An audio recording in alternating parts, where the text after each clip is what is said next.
Ma gueule? Et alors? C'est ma gueule. Ma gueule. Quoi, ma gueule? Une épithèse nasale. En gros, un nez en silicone. Ces prothèses, elles m'ont permise d'accepter ce nouveau visage. Cela m'a permis de faire le deuil de l'ancienne Sylvie. Celle-là, elle est morte, définitivement morte. La première prothèse que j'ai eue, après avoir passé 1 mois avec une compresse sur le trou à la place du nez, on m'a mis ça comme petite prothèse. Dessus, on mettait des compresses et ça donnait un petit peu de volume au visage.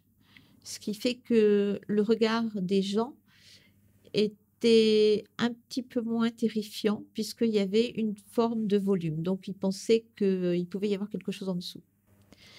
Et au bout de 8 mois de ça, après avoir passé le parcours de la radiothérapie et de la chimiothérapie, donc d'avoir perdu les cheveux, d'avoir été brûlé, on a pu arriver à ça, ce nez, en silicone. Ce nez, il m'a permis de me regarder dans le miroir. Pendant les 8 premiers mois, je ne me regardais jamais dans un miroir, sans une compresse, sans un pansement.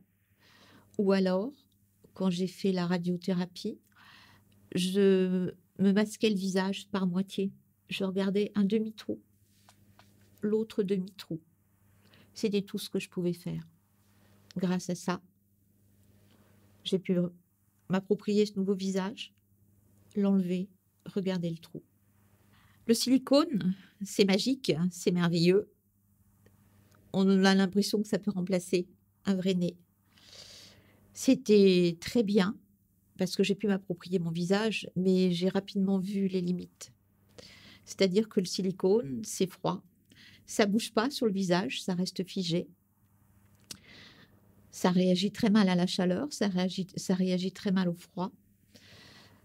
Quand il fait froid, j'ai le nez qui coule, et quand le nez il coule, eh ben, le silicone il se décolle. Et si le silicone il tombe par terre, ben, les gens ils vont faire la tête. Donc, c'est pas possible. Quand on m'a annoncé le cancer, tout de suite dans ma tête, c'était je peux pas vivre sans nez. Et donc, je passerai forcément l'étape de la reconstruction. Ça, c'est ce qui m'a permis d'attendre, c'est ce qui m'a permis d'aborder ce nouveau visage. Et c'est ce qui me permet maintenant, aujourd'hui, d'accepter les étapes de la reconstruction, qui sont un autre chemin, mais un chemin aussi très long et très, très compliqué.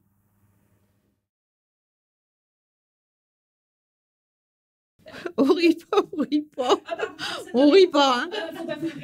Enfin, vous, si vous voulez, mais moi, non. Je suis privée de rire.